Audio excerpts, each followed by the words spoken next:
दोस्तों, आज हम जो पढ़ेंगे वह है सदिशों का गुणनफल। सदिशों का गुणनफल यानी कि मल्टीप्लिकेशन ऑफ वेक्टर्स। दोस्तों, हमने इसके पिछले वीडियो में आपको बताया था कि सदिशों का एडिशन कैसे होता है, सब्सट्रैक्शन कैसे होता है, उनका कंपोनेंट क्या होता है, उनका रिजोल्यूशन क्या होता है। दोस्तों, आज का यह चैप्टर जो है वह है सदिशों का गुणनफल। दोस्तों, सदिशों का जो गुणा होता है वह दो प्रकार से होता है। देखिए, पहला है सदिशों का अदिश गुणन। सदिशों का अदिश गुणन, सदिशों का अदिश गुणन। ध्यान दीजिएगा दोस्तों, अदिश गुणन यानी किसी भी सदिश को हम यदि किसी के जो है एक अदिश राशि है उससे हम गुना करते हैं किसी भी सदिश को, तो वह क्या होता है कि इसका जो परिणाम है वह बढ़ जाता है, यानी के वेक्टर ए। दोस्तों, इसके बाद जो है वह इसकी दिशा जो है वह सेम होती है। सदिशों के अदिश गुणन में जो दिशा सेम होगी, लेकिन इसका जो परिणाम होगा वह बढ़ जाएगा। उसके बाद है दोस्तों सदिशों का सदिश गुणन। सदिशों का सदिश गुणन कहने का मतलब यह है कि वेक्टर मल्टीप्लिकेशन ऑफ वेक्टर्स, यानी कि यहाँ पर देखिए सदिश गुणन का अर्थ है दोस्तों किसी सदिश अदिश राशि यानी संख्या से गुणा करना।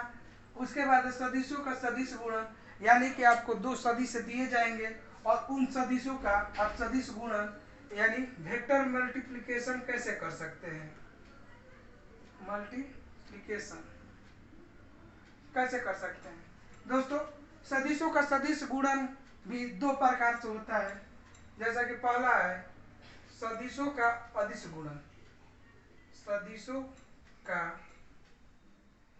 अदिश गुणन, अदिश गुणन। ध्यान दीजिएगा दोस्तों, इसे हम डॉट प्रोडक्ट भी कहते हैं। डॉट प्रोडक्ट भी कहते हैं। इसमें अगर एक सदिश ए है, वेक्टर ए, और एक सदिश वेक्टर बी है। दोस्तों, अब ध्यान दीजिएगा, एक सदिश वेक्टर है, एक सदिश वेक्टर बी, इन दोनों का जो अदिश गुणन होगा वो होगा a dot vector b equal to a b cos theta. दोस्तों, यह है, आप ध्यान रखिएगा कि सदिशों का जो अदिश गुणन है उसका जो डॉट प्रोडक्ट होता है ए डॉट बी होता है। ए डॉट बी जो है दोस्तों ए बी कॉस थीटा होता है। अब आइए, ए बी कॉस थीटा होता है। अब आइए दोस्तों, सदिशों के जो अदिश गुणन है उनका कुछ प्रॉपर्टी हम देख लेते हैं कि इनकी डॉट प्रोडक्ट की प्रॉपर्टी क्या होती है। दोस्तों, जो डॉट प्रोडक्ट है, डॉट प्रोडक्ट है यानी सदिशों का जो अदिश गुणन है वह जो है आपका डिस्ट्रीब्यूटिव होता है, कम्युनिकेटिव भी होता है, डिस्ट्रीब्यूटिव भी होता है। कम्युनिकेटिव यानी कि क्रम विनिमय। दोस्तों, ए डॉट बी यानी vector a dot vector b equal होता है vector b dot vector a. दोस्तों, यह जो है आपका डिस्ट्रीब्यूटिव लॉ का भी प्रेजेंट करता है, उसको सिद्ध करता है। डिस्ट्रीब्यूटिव लॉ यानी कि वितरण नियम, डिस्ट्रीब्यूटिव लॉ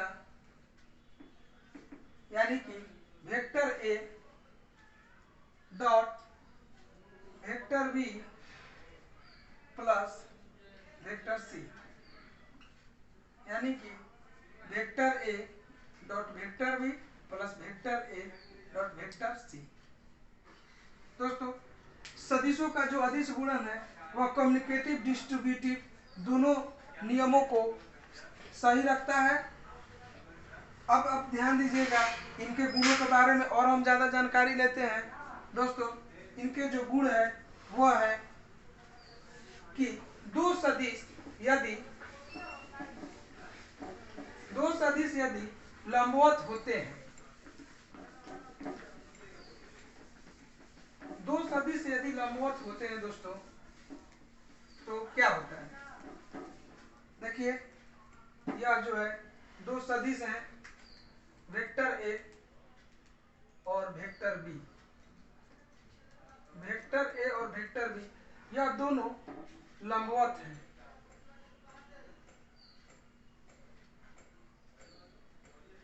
यदि लंबवत है दोस्तों, तो आप देखिए इनके बीच का कोण क्या होगा?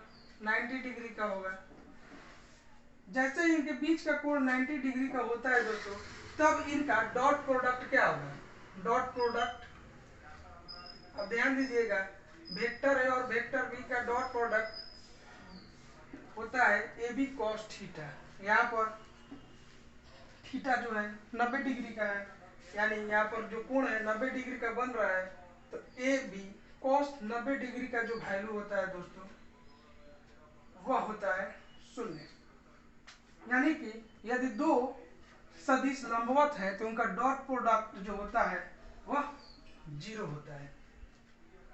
उसके बाद है दोस्तों, जब यही जो है डॉट प्रोडक्ट आपका अभी लंबवत है, लेकिन यही जो डॉट प्रोडक्ट है, यदि ये रेखाएं, ये वेक्टर एक ही रेखा पर स्थित हो, यानी कहने का मतलब है यह संपाती हो, यानी vector a dot vector b बराबर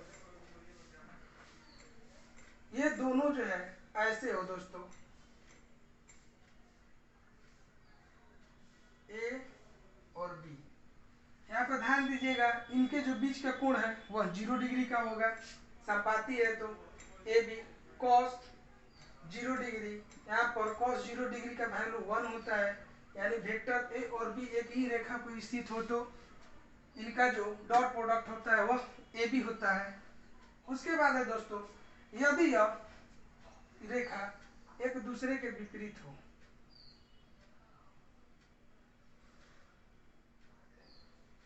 ध्यान से देखिएगा दोस्तों, यह वेक्टर ए है, यह वेक्टर बी है, इनके जो डायरेक्शन है विपरीत है, यानी कि यह जो है आपका एंटी पैरेलल है।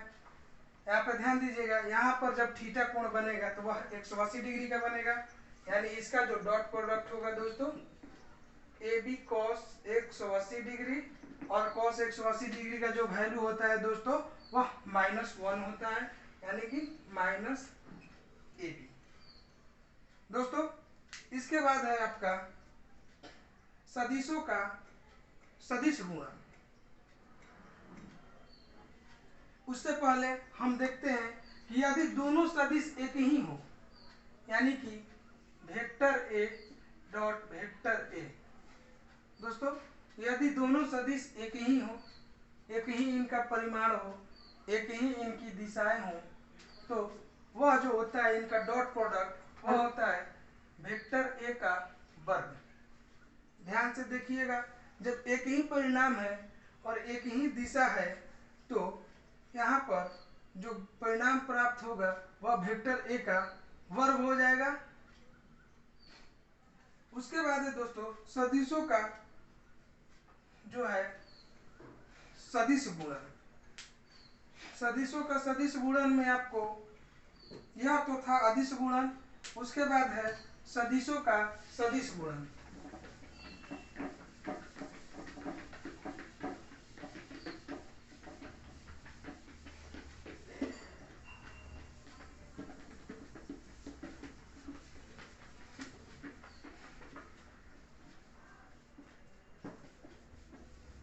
सदिशों का सदिश गुणन।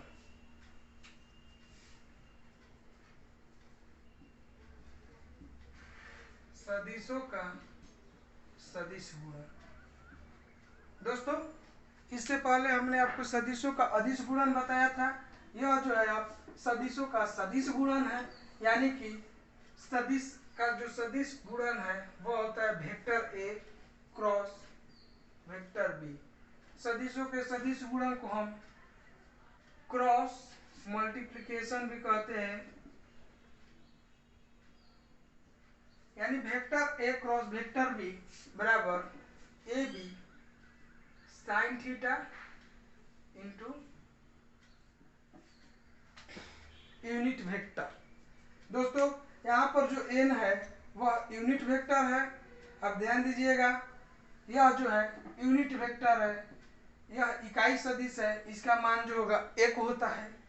इकाई सदिश का वैल्यू, इकाई सदिश बराबर 1, यानी कि a cross b equal to a b sine theta. दोस्तों अब आप ध्यान रखिएगा कि यदि यह जो वेक्टर है वह लंबवत है, यह आपको पढ़ना जरूरी है दोस्तों, क्योंकि आने वाला जो न्यूमेरिकल है इसी पर हम बनाएंगे। यह जो आप नहीं पढ़िएगा तो आपको न्यूमेरिकल बनाने में दिक्कत होगा। थ्योरी को पहले समझिए, पहले थ्योरी पढ़िए, उसके बाद ही न्यूमेरिकल बनाने का प्रयत्न कीजिए, आप सरलता से न्यूमेरिकल को बना पाएंगे।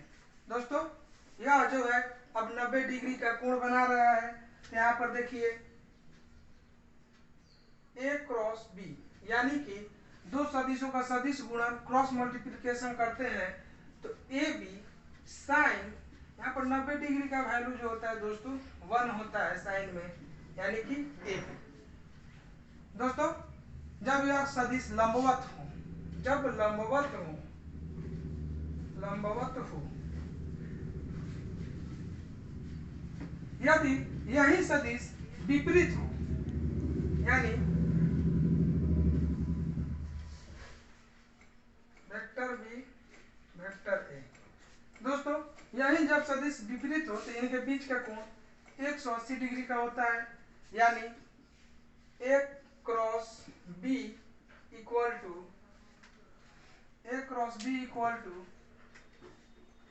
ए बी साइन 180 डिग्री। दोस्तों साइन 180 डिग्री यहाँ पर आएगा, यानी साइन 0 डिग्री का जो वैल्यू है वह हो जाएगा 0। आप ध्यान रखिएगा साइन 180 डिग्री बराबर 0 होता है।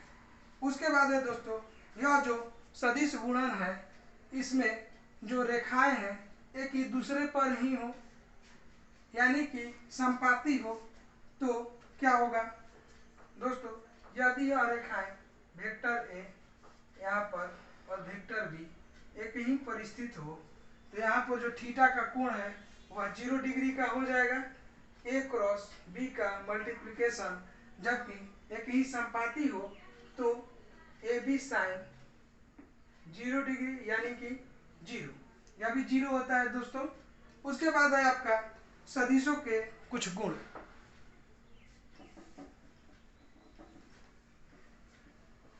दोस्तों यह है आपके सदिशों के कुछ गुण। आइए इन सदिशों के गुणों की कुछ चर्चा कर लेते हैं, इनका उपयोग देख लेते हैं। दोस्तों यह जो सदिशों के गुण है उनमें पहला गुण है कि ये क्रमिक नहीं होते हैं, यानी कि कम्यूटेटिव, यानी यह क्रम विनय नियम का पालन नहीं करते हैं, यानी कि ए क्रॉस बी जो है वह बराबर नहीं होता है बी क्रॉस ए के। दोस्तों यहाँ पर यह दोनों जो है क्रमिक लॉ का पालन, कम्यूटेटिव लॉ का पालन नहीं करता है, सदिशों का सदिश गुणनफल यानी कि क्रॉस प्रोडक्ट। उसके बाद जो है दूसरा जो है वह है कि यह जो डिस्ट्रीब्यूटिव होता है, यानी कि वेक्टर यानी कि वितरित नियम का पालन करता है। Vector a cross vector b plus vector c बराबर होता है vector a cross b plus vector a cross c. दोस्तों यह हो गया आपका डिस्ट्रीब्यूटिव लॉ। डिस्ट्रीब्यूटिव लॉ है दोस्तों सदिशों का स्वयं के साथ। दोस्तों यदि कोई सदिश है, देखिए यह सदिश है, यह अगला पॉइंट है, इसको आप नोट कीजिएगा। कि सदिशों का सदिश के साथ, इसको हम वेक्टर ए को वेक्टर ए के साथ ही क्रॉस प्रोडक्ट करते हैं तो क्या होगा, ध्यान से देखिएगा, वेक्टर ए गुने ए साइन थीटा। दोस्तों इसकी परिणाम भी समान है और दिशा भी समान है, तो निश्चित ही यदि आप वेक्टर ए इस दिशा में है और यह वेक्टर ए इसी दिशा में है, दोनों का परिणाम और वेक्टर समान है, तो इनके बीच का जो कोण होगा वह 0 डिग्री का होगा। दोस्तों यह जो है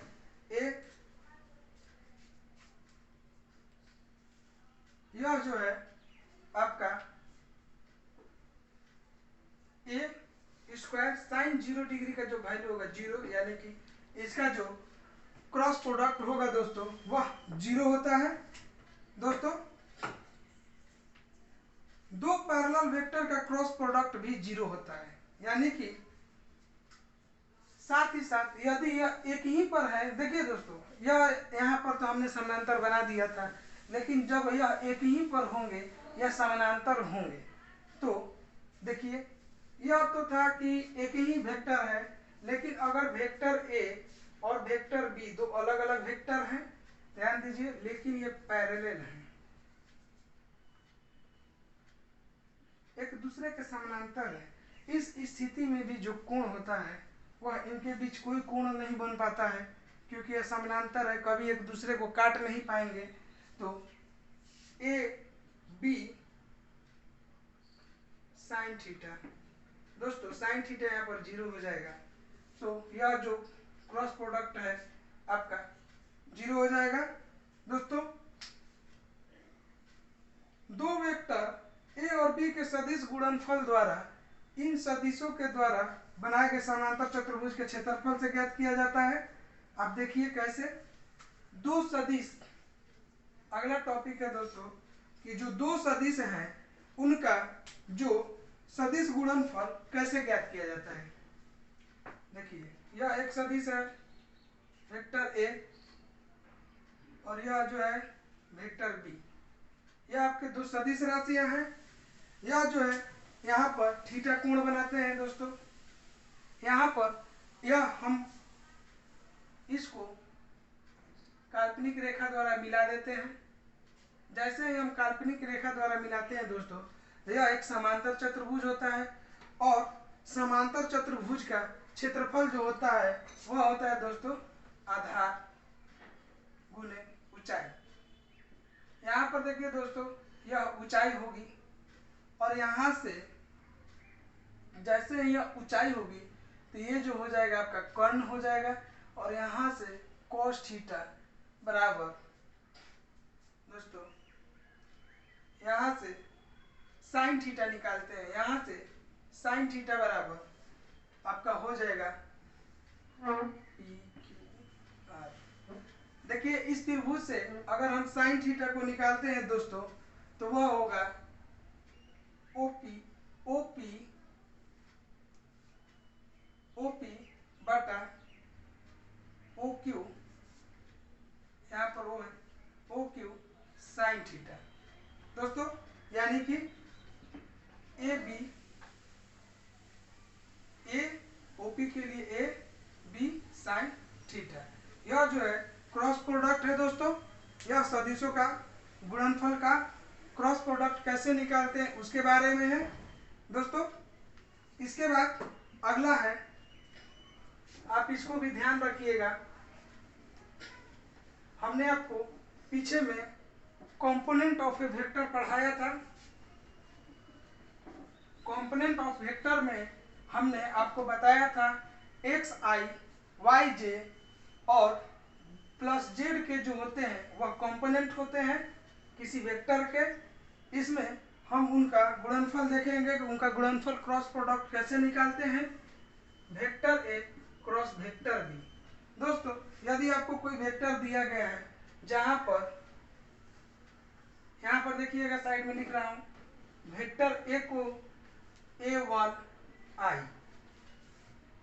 आई जो है मात्रक सदिश है, पहले ही बता चुका हूं आपको। उसके बाद A2 J प्लस A3 के। ध्यान दीजिएगा दोस्तों, यहाँ पर 1 2 3, इसको हम 1 2 3 रख दिए हैं।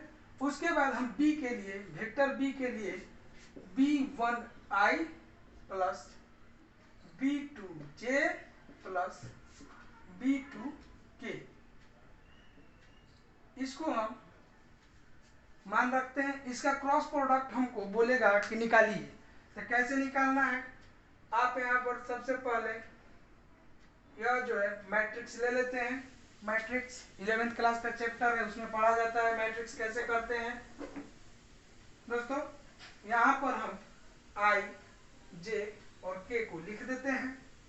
इसके लिखने के बाद हम a1 का जो मान है रखते हैं a1 a2 a3, और यहाँ पर वेक्टर b के लिए b1 b2 b3। दोस्तों अब हमको यहाँ से निकालना है i। तो यहाँ पर ध्यान दीजिएगा, i निकालेंगे जब, तो इस ऊपर वाले रो को और जो i के साथ रो बन रहा है उसको छोड़ देंगे और इसको ले लेंगे, यानी कि इस रो को ले लेंगे। ध्यान दीजिएगा दोस्तों, इन दोनों रो को छोड़ देंगे और इसको ले लेंगे। तो हमको i के साथ क्या मिला, a2 a3 b2 b3। अब ये दोनों को क्रॉस प्रोडक्ट कर देंगे, यानी कि a2 b3 minus b2 a3। उसके बाद प्लस, दोस्तों ठीक इसी तरह j यहाँ पर रखेंगे, और यहाँ पर देखिए j के साथ ये जो लाइन है और ऊपर वाली जो लाइन है इसको हम नहीं लेंगे, यहाँ पर लेंगे a3 b1 minus a1 b3। दोस्तों यह सभी प्लस में है, ध्यान रखिएगा। उसके बाद है प्लस जेड। जेड के लिए दोस्तों यानी के के लिए ये लाइन हमको नहीं लेनी है। के देखिए इसके साथ है और के जो है इसके साथ है, ये दोनों लाइन नहीं लेनी है। हमको लेना है a1 a2 b1 b2, यानी कि के a1 b2 minus a2 b1। यह आपको याद रखना है, आपको समझ लेना है। अगर आप इसे समझ गए हैं तो इस पर जो हम न्यूमेरिकल बनाएंगे आप उसे अच्छी तरह बना पाएंगे। उसके बाद है दोस्तों a और b के, a1 b के जो तल है उसका लंबवत एकांक सदिश, तल के लंबवत एकांक सदिश यानी कि यूनिट वेक्टर। यह कैसे निकालते हैं दोस्तों, ए और बी तल जो है एक प्लेन है, इनके बीच जो लंबवत तल है उसका एकांक सदिश जो होता है n equal to a b, यहाँ पर लिख देंगे और इसका क्रॉस मल्टीप्लिकेशन कर देंगे। और क्रॉस मल्टीप्लिकेशन करने के बाद दोस्तों ठीक उस तरह जिस तरह पीछे हमने आपको बताया a क्रॉस b का मॉडुलस निकाल लेंगे। यही जो है a और b तल के लंबवत एकांक सदिश होता है दोस्तों। और हमने आपको यूनिट वेक्टर के बारे में भी जानकारी दे दी है कि यूनिट वेक्टर क्या है। ठीक ही साथ हमने आपको कॉस थीटा के बारे में जो जानकारी दी थी कि हम यदि किसी वेक्टर का डॉट प्रोडक्ट करते हैं तो ए बी कॉस थीटा होता है। उसी तरह यहाँ से अगर हमको मान दिया रहेगा तो कॉस थीटा निकालने को पूछेगा तो हम कॉस थीटा निकालेंगे। Cos theta equal to vector a dot vector b by a b. दोस्तों यह था हमारा सदिशों का गुणनफल। आज के लिए इतना ही। नेक्स्ट चैप्टर में हम आपको इनसे संबंधित प्रश्नों को हल कराएंगे। आप सबसे पहले इन्हें देख लीजिएगा, थ्योरी याद रखिएगा। यदि थ्योरी याद नहीं रखेंगे दोस्तों तो आपको न्यूमेरिकल बनाने में बहुत ही परेशानी होगी। इसी विश्वास के साथ आज हम अपनी बात को ख़त्म करते हैं। पुनः हम फिर आपसे मिलेंगे जिसमें हम आपको न्यूमेरिकल बनाने के लिए सिखाएंगे कि न्यूमेरिकल को हम बनाते कैसे हैं, ताकि आपका एक भी प्रश्न एग्जाम में नहीं छूटे। धन्यवाद।